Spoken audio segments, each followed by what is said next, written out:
Okay, so welcome back to the post lunch session. Our speaker is Arpita Mitra from IISER Bhopal. So your talk is for half an hour, reminder or? Yeah, sure. It will be great. Okay, great. Okay, great.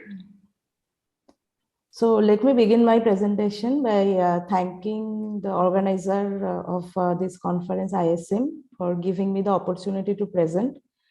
So today I will talk about soft factor in the presence of small negative cosmological constant. This work is done with collaboration with Navamita Banerjee, Karan Fernandez, and Arindam Bhattacharjee.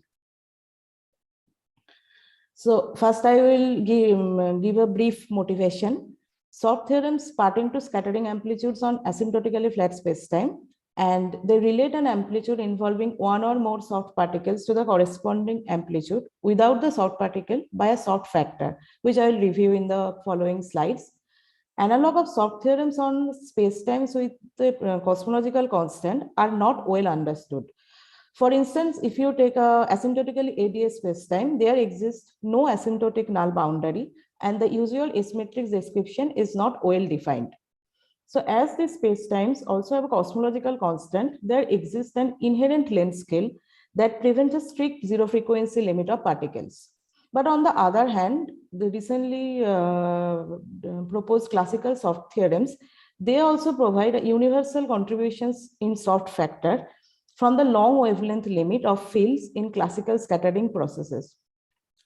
Their derivation follows only from the gauge invariance and diffeomorphism invariance of the fields on asymptotically flat spacetimes. But in asymptotically non-flat theories, as gauge invariance is still remain intact, so we expect that a version of soft theorems should exist on such spacetimes in a certain limit. So keeping this in mind, we have derived the leading 1 by L square perturbative corrections of the flat spacetime soft photon factor. So here L is the ADS radius, and we derive this soft photon factor from a classical scattering process on asymptotically ADS spacetime. So the derivation, after doing the derivation, when we did the soft limit, so we have to define a double scaling limit. So this soft limit results from taking the frequency vanishing, and as well as the ADS radius goes to infinity, keeping their product finite and large. We're also interested in inferring that universal soft quantum properties from this classical result. So for that reason, we interpreted a 1 by L square corrected soft theorem as a large gauge odd identity on the flat patch, which is around the center of ADS.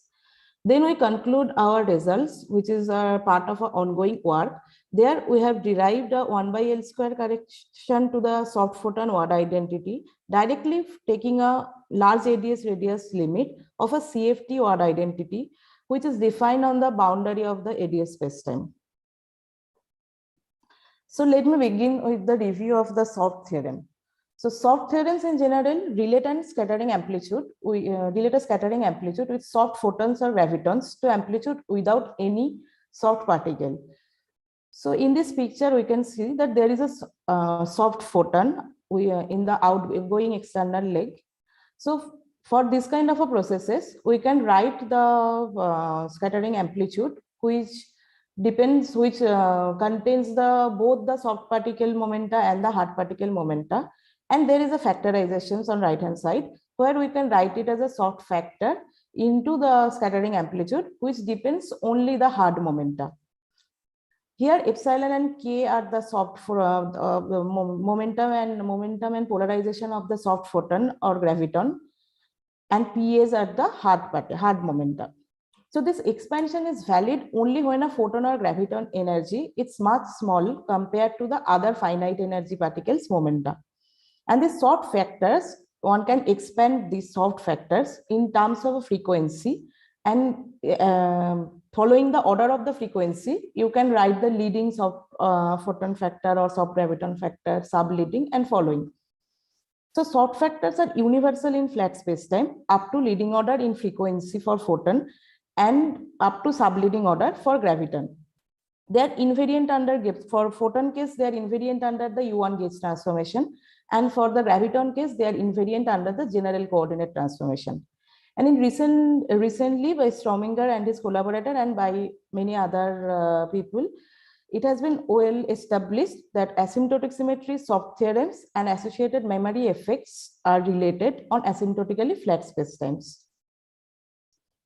So now I will review the classical soft theorem. So one can derive the universal contribution of these soft factors on asymptotically flat spacetime in 4 or more dimensions using the radiation arising from a classical scattering process in the vanishing frequency limit. So this was first discussed by Ladha Sen, and then it was carried out in Shahu Sen paper. So the classical limit means that the external momenta is much larger compared to the Planck mass. And it was shown that if you extremize the probability distribution of emitted multiple identical soft photons or gravitons in a given frequency bin, that is equivalent to taking the classical limit. So if you compare the total energy radiated in this bin, and if you compare the classical formula for energy flux in vanishing frequency limit, or you can or the long wavelength limit, you can write a classical soft theorem where this if you construct a rank 2 polarization tensor with the Fourier transform of trace reverse metric perturbations, you will get the soft factor up to a phase term. So the main message from classical soft theorem, what we get, that the Fourier transform of the radiative field at long distances is proportional to the classical limit of a single soft factor, where momentum and angular momentum operators in quantum theory are replaced by their classical counterparts. Similar to the classical soft graviton theorem, we can write the classical soft photon theorem also, where the epsilon mu is the polarization vector. And if you contract it with the Fourier transform of the electromagnetic field, you will get the soft photon factor up to a phase. So during this computation of soft factor for low frequency radiation emitted during generic scattering processes, we need to parameterize the initial and final asymptotic trajectories of the probe particle. So in d greater than 4 dimensions, we know that if there is no asymptotic interactions, particles are free. If the asymptotic particles are free, and then we can parameterize the trajectory of a probe particle by this relation. But in d equal to 4 dimension, there is a long range force exists. So if you have a non-relativistic particle which is going in a radially outward trajectory, it will experience a inverse square force. So which is like the force is proportional to 1 by r square. Now if you put back this r equal to vt in this relation, you will see that this is not satisfied. So thus, to account for this long range force on initial or final asymptotic trajectories of the probe particle due to other particles, we have to consider one extra term that is proportional to ln t. So here we have kept terms until like the terms which will contribute to the divergent term in the vanishing frequency limit. Sorry. So in covariant notation, we can write this. We can write this expression of the trajectory in d equal to 4 in this manner. From this asymptotic trajectory, we can write the angular momentum of the probe particle. So thus the main message is that ln tau terms, here the tau is the proper time along the trajectory. So the ln tau term naively suggests that the soft factor at the subleading order is given by ln omega inverse. So naively we replace the tau by omega inverse and we check the divergence. And it also shows us that the subleading soft factor is a breakdown of the power series expansion in the frequency omega of the soft particle because of this non-analytic term ln omega inverse. So therefore, contrary to the general belief, the soft factor must contain non-analytic terms in omega in d equal to 4. So in d equal to 4, the leading soft graviton factor takes this form, where epsilon mu nu is the polarization tensor, p nu are the hard momenta, and k is the soft momenta. This is the subleading term, and here the 0 nu component of the angular momentum will give you the ln omega inverse piece. So that is the ln omega inverse piece is connected to the angular momentum related to the boost of the probe particle. And similarly, the leading soft photon factor takes this form, and subleading soft photon factor takes this form. Now I will review that what we have done. So inspired by this classical soft theorem, we consider scattering of a probe particle. The probe particle has mass m and charge q, and the scattering is happening on ADS Reissner-Nordström black hole background, where the black hole mass we denoted as capital M, which is much greater than small m, and the charge of the black hole is capital Q, which is much greater than small q. And we also consider the scattering is happening at large impact parameter, it has a large impact factor. And for our calculation, we will consider that the lambda is very small. So as we see later, that as we are considering lambda is very small, we will consider lambda as a perturbative parameter, so which will give us the perturbative corrections to the flat space-time result. So we consider the gravitational action, where it is given by the Einstein-Hilbert action and the Maxwell action. So the equation of motion for the metric tensor is given by the Einstein equation, where the T mu Em corresponds to the stress energy tensor for the photon. Similarly, varying this action with respect to the gauge field, we get the Maxwell equation. We consider our background metric in isotropic coordinate, and we kept terms until 1 by L square order, because we are interested to see the to observe the perturbations until this order. So keeping terms until 1 by L square order, we see that the metric takes this form, where the G00 component and Gij component takes these values, have these expressions. So in our calculations, as we assume that L is 1 by L square, we have assumed that R square by L square is much less than 1. So our calculation is strictly valid in the regime where root GQ is much less than GM, much less than the capital R, which is sort of observer distance, and you can think of as the IR cutoff in our theory. And it is the IR cutoff for the flat space-time theories, and much less than L, which is the ADS radius. So our resulting metric describes the spatial slices of ADS only up to 1 by L square order. So in the follow-up calculation of this computation of perturbations, we will just keep terms until order phi, that is like linear in M, and order 1 by L square. So now we will perturb our spacetime by introducing a point massive charge particle which is traveling on an unbound trajectory, and its action is given by this expression. From the variation of action, we can derive the stress tensor and current. The stress tensor is the T mu nu and J mu is the current. And in these expressions, delta refers to the covariant delta function, and it is normalized following this expression. So due to the introduction of this probe particle, the background metric and gauge fields will get perturbed, and we have denoted the perturbations by delta G mu nu and delta A mu. And then we will rewrite our expressions in terms of the trace reverse metric perturbations, which is defined in this way. So our approach of computing these perturbations is based on a method which was already known for a probe scattering on Schwarzschild spacetime. So we have done a generalization on this background, where we have introduced this cosmological constant. So the perturbed Einstein equation will take this following form, where the T mu nu P is the stress energy tensor due to the point particle, and the perturbed Maxwell equation will take this expression. So, and here the J mu is corresponds to the current due to the probe particle.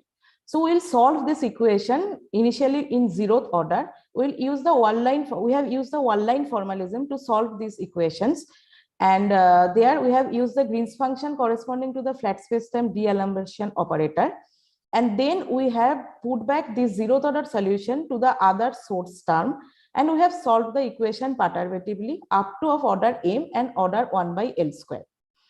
So when we are solving these source terms, we get that the solution involved two Green's function. One is the Green's function, or we can tell this as a tail terms to the flat space-time Green's function. So Gm is the tail term to the flat space-time Green's function due to the black hole mass, and Gl is the flat space-time tail term to the Green's function due to the ADS potential. So then we have already will get the expressions for the perturbations Eij tilde and Ai tilde in frequency space, and then we will take the soft limit. So in the introduction slide, I have already mentioned that in the ADS case, taking the soft limit, we have to take a special care, because since the frequency of graviton or photon can never strictly go to 0, we have to define the soft limit as a double scaling limit. That means that we have to define that vanishing frequency and ADS radius is going to infinity, keeping omega L finite. And I have also mentioned that before doing this soft expansion, we also have to take the asymptotic limit. So asymptotic limit means that the observer is much further away from the probe particle, and we can write the distance between the probe particle and the observer in this way. So here n cap is the unit normal directed to the observer. So and in this regime, we can parameterize our asymptotic trajectory of the probe particle and the velocity in this way. So here the change with respect to the flat space, then now the potential in the space time is different. So due to Gauss law, using the Gauss law, we can calculate the potential, and from that potential we can see that due to the long range interaction, we have to now insert one extra term, which is L square dependent term in our asymptotic trajectory. But as we have already demonstrated that our perturbations are already of order of 1 by L square, so we do not need to include those terms because these will give us the next order corrections. So up to 1 by L square, we can parameterize the asymptotic trajectory same to the flat space time. And after doing this taking this asymptotic limit and doing some integrations, we can see that the order 1 by L square corrections to the flat space time soft photon factor goes like this. So this is one main result of our paper. And now we can rewrite this soft factor in a more compact notation. So if we write our initial and final trajectory in this way and the momenta of the probe particle in this way, then we can rewrite our soft factor in a more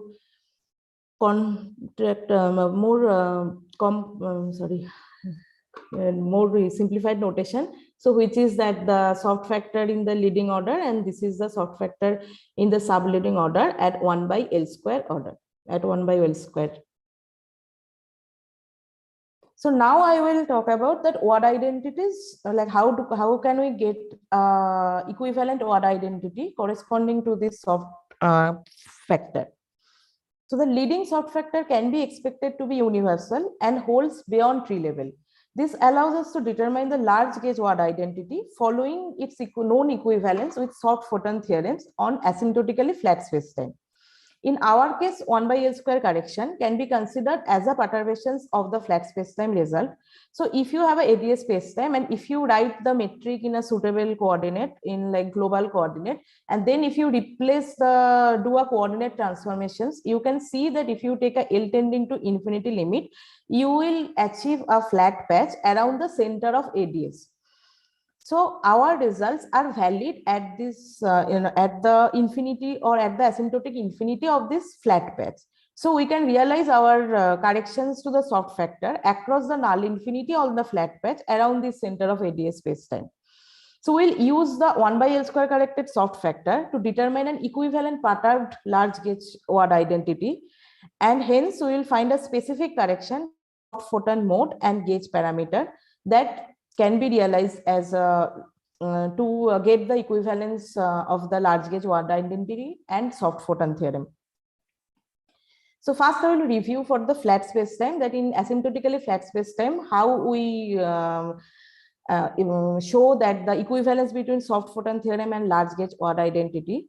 So if you have a asymptotically flat spacetime and you have a charges at this Scri plus and Scri minus, so this Q epsilon plus is the charges at Scri plus and Q epsilon minus is the charges at the Scri minus. And from the charge conservations, we know that Q epsilon plus has to be equal to the Q epsilon minus. Here the Q epsilon plus, so these are the expressions for the charges, and these charges are defined at these endpoints. So this now you can rewrite these charges using the Stokes law as a volume integral in the place of a surface integral, and you can see that you can write these charges as a hard charge, and this is the hard charge, and as a soft charge. where this del Z NF is a soft photon mode. So the QK are the hard charges with celestial coordinates Z and ZK bar, which is our angular coordinates, and epsilon is the gauge parameter, and N plus minus are soft number modes, which are defined in this way. And FuZ0 is the electric field at the electric field due to the radiative electromagnetic perturbations at Sky plus. So given a scattering process where you have an in state defined in the Sky minus and out state defined at the Sky plus, you can and that scattering process will be governed by a S matrix, and one can show that charge conservation leads that the S matrix will follow this relation.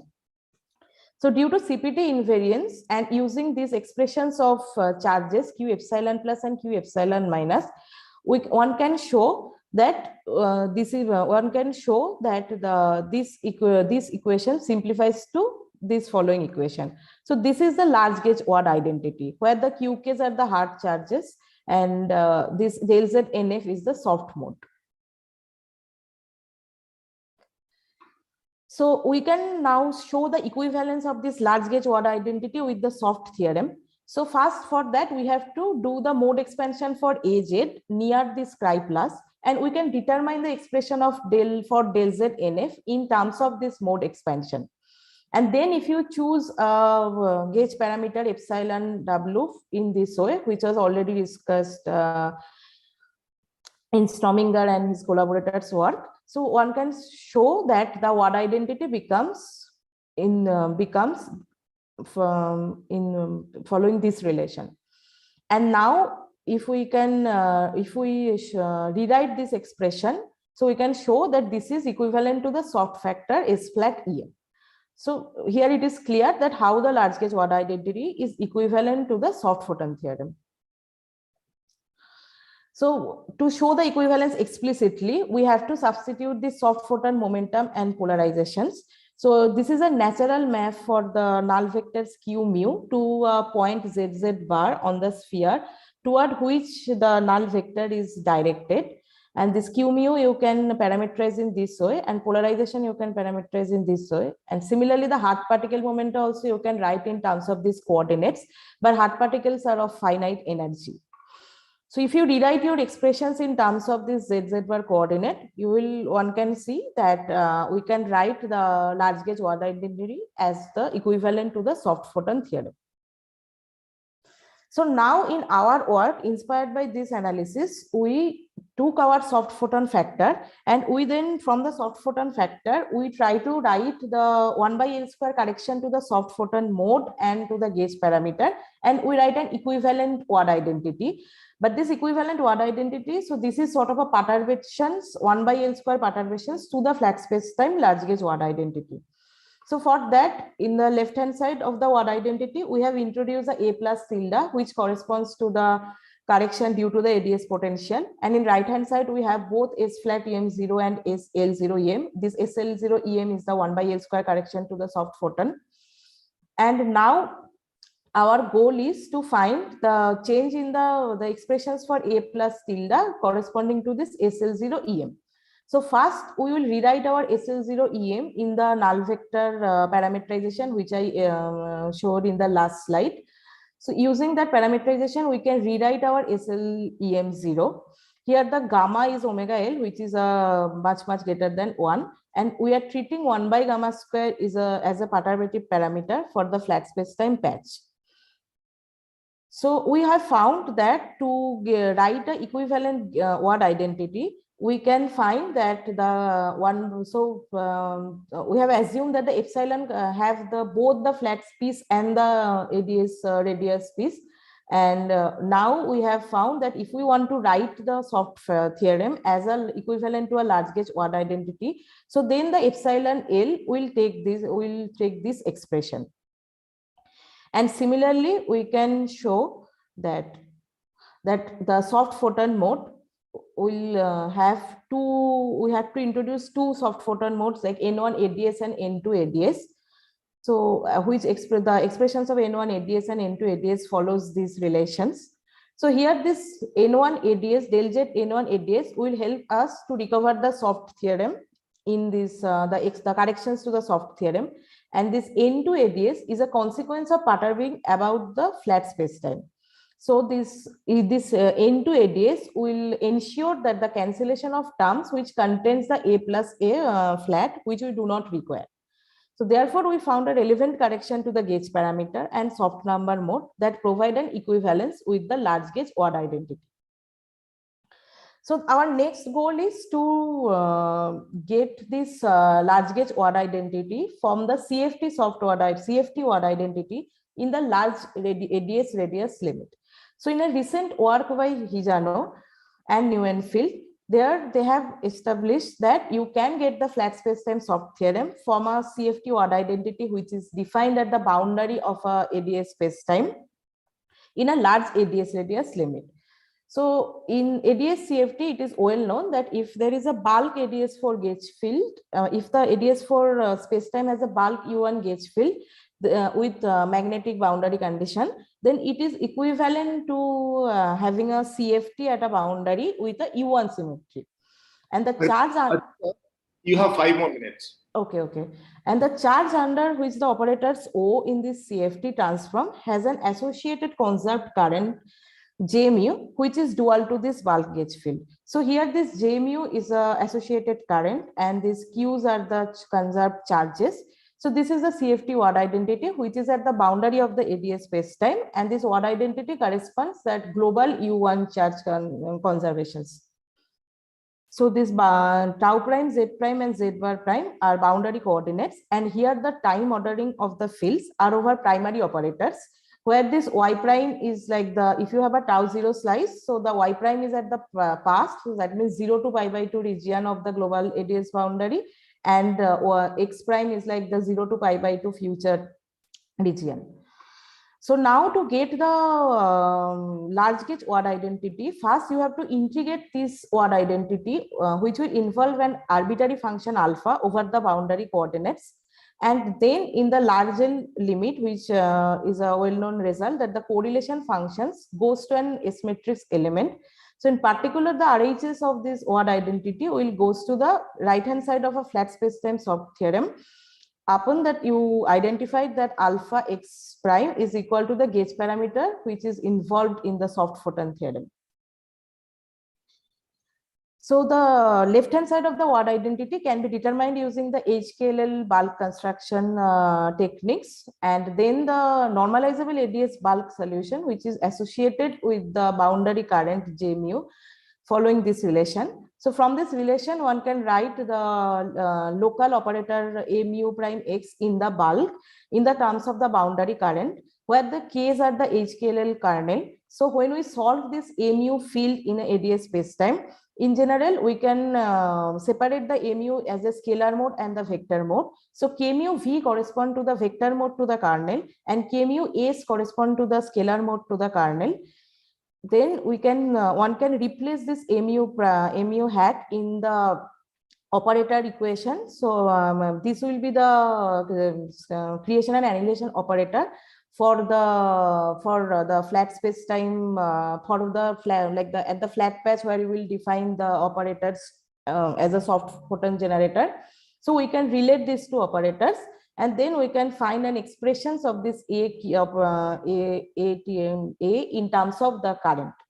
And by doing this, one can show that the left hand side of the conformal odd identity will become the left hand side of the soft photon theorem.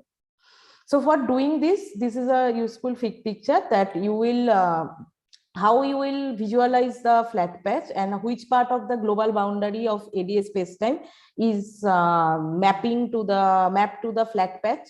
So you can see that the region around the tau equal to plus pi by 2 and minus pi by 2, this is mapped to the null infinity of the flat patch, and this analytical continuation of the CFT time directions will be mapped to the I plus and I minus, because the massive field will go here. So keeping in mind this mapping, one can show that you can get the flat spacetime limit just taking the L tending to infinity limit. And after this L tending to infinity limit, if you assume no Coulombic fields, only radiative modes like AZ and AZ bar, So you can write a relation between the outgoing creation mode and the current in this manner, where this prime coordinates are the global boundary of the ADS space, that is where CFT is sitting. And if you write this expression and if you compare it with the gauge parameter, you can write the conformal word identity, and you can see that you can get the flat spacetime soft theorem in this limit from the conformal word identity. So similar to this calculation, for our case, we have considered a large L limit of HKLL kernel. So boundary current J mu is L independent, but the A mu will have now the L0 component and 1 by L square contribution. So this 1 by L square contribution will give 1 by L square corrections to the A plus mode. So we have find out that in this limit, the soft number mode that agrees with our previous analysis and the gauge parameter involve additional correction. They are structurally same, but like we are, it contains very non-trivial steps which we are looking at, and the additional contributions are expected as our previous result was determined entirely on the flat patch with no reference to the ADS boundary. But here in this case, we are calculating the CFT order from the CFT order identity perspective, and which includes the ADS boundary. Hence, there is some relative angle, and we are seeing that our gauge parameter has overall angle dependence. So our results, these results will be communicated in a forthcoming paper. So the key points of this presentation was that we studied a classical scattering process of a probe particle on a ADS black hole background. We consider the cosmological constant as a small perturbation around a flat space-time. Then we have defined a soft limit by a double scaling limit. We extract out the soft factor from the classical solutions using the classical soft theorem. Our analysis provided 1 lambda corrections of known results for the gravitation and electromagnetic radiation on asymptotically flat space-time. Using the soft photon factor, we found one interpretation of a soft theorem, equivalence between a soft theorem and associated word identity originating from a perturbations around about the flat space-time. And in a follow-up work, we are trying to relate this large gauge word identity from a CFT word identity from taking the large ADS radius limit. Thank you. And these are the related references. So where one can, so these are the 2 works where we have calculated the soft photon factor and soft graviton factor, and in this field there are related work where in this work the author has considered the memory velocity memory effect in a de Sitter space-time. This is the where the in large L limit Hijano and Neuenfeld, which I have already discussed, that they have showed that you can get the soft theorem. And in this work, they have shown that choosing a Neumann boundary condition, you have got a, you can get a lambda BMS algebra, which will give you a proper BMS algebra in large, in this double scaling limit. So thank you. Okay, thanks, Arpita, for this nice talk. Time for questions, comments. I see Somdatta raising his hand. Somdatta? Yeah, so this new word identity that you get for the ADS case, yeah. What sort of symmetry does it correspond to? Because word identities usually correspond to some sort of symmetry, which they are the quantum versions of, yes, right? So this is still U1 charge conservation. So this word identity also corresponds to the U1 charge conservation. U1 charge conservation, you perturbed the original symmetry to something else, right? So where does the U1 charge conservation come the soft photon theorem is like the soft factor is U1 charge conservation. So it is the, for the soft photon theorem, it is gauge invariant under gauge transformations. And here also the word identity corresponding the invariance of the correlator under the U1 charge conservation, like under the gauge transformation. The large gauge, like, okay, you can say this is a large gauge, the word identity, the large gauge word identity, that will, that is implicitly saying that your system, the large gauge transformations of A field are there. So it's a symmetry under large gauge transformation. Okay, so what is the difference from flat space case? Huh? Sorry? What is the difference from the flat space case? What is the difference from the flat space case? Just the Like it's just the 1 by L square perturbations to the flat space time. The symmetries are same. I think we can discuss this in the discussion session. I'll go to the next question. Alok, you have a question? Hi, Arpita. Hi. In the classical soft analysis, I mean, the soft factor went as 1 by frequency cube, is it? The leading Yes, soft. yes. So it is like, yeah, you can say it is 1 by omega cube, but as it's, we have assumed that omega square L square, like we are keeping omega L finite. So 1 by omega square L square is a finite constant. So divergence is in terms of 1 by omega. I see. And this, but your gamma, at some point you define gamma, which is omega L, because much larger than 1. Yes, yes. But so, here it here. So that isn't that, I mean, does it mean you're taking L going to infinity limit? Yeah, but I think you're saying it's large but finite. It's not, you're not taking it to infinity. Gamma is not being taken. Yeah, no, gamma is finite, yeah. But large, but somehow you wanted it but to be. It is large, yeah. So that's such that 1 by gamma square is give me a small perturbative correction. But what if gamma is order 1? What will go wrong? I mean, if gamma was order 1, then is it okay still? The results hold? Or? But if gamma is order 1, but maybe I'll ask you offline. Okay, yeah. So just one more quick question that this. So now if you look at this radiative, the soft factor as a radiative gauge field. Yeah. As you are saying, it's in the patch or the center of the ADS. Yes. But eventually it is leaking out to the boundary of TDS, right? I mean. Yes. But for in classical case, it is not reaching the ADS boundary because this R is much less than L. Okay, I see. Yeah. So it's not, this radiation never reaches the. No, when we are doing the classical calculation, it is never reaching the ADS boundary. Hello. Just one thing to add. Sorry, Arpita. Just one thing to add. I mean, I have to take gamma to be large, much greater than 1, because my entire calculation was valid up to order 1 over L square. Right. So, so the fact that gamma involves omega L and gamma 1 over gamma square is sitting in the expression. So it is valid only up to order 1 over L square. So I had to teach gamma as a perturbation parameter for this entire calculation to go through. Yeah. Be able to. I see. Now, but you're also taking omega to 0, right? So yes.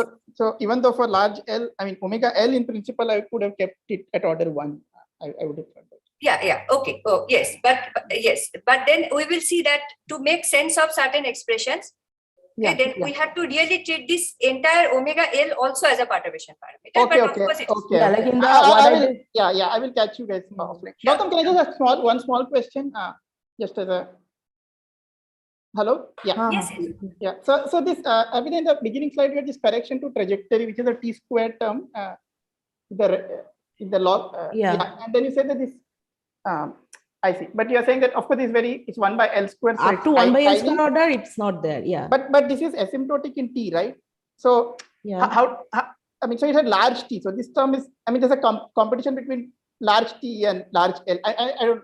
It's not a very precise question. I mean, can we really ignore it like that? Or, it's not a very precise question. Sorry. I mean, that you're taking T to infinity and L to infinity. Yes, but yeah, in a sense, like R goes faster to the infinity, then T goes to the infinity. I see. Okay. Yes, I see. Okay, thanks. Thank you. Okay, so there is a question from ICTS. Okay.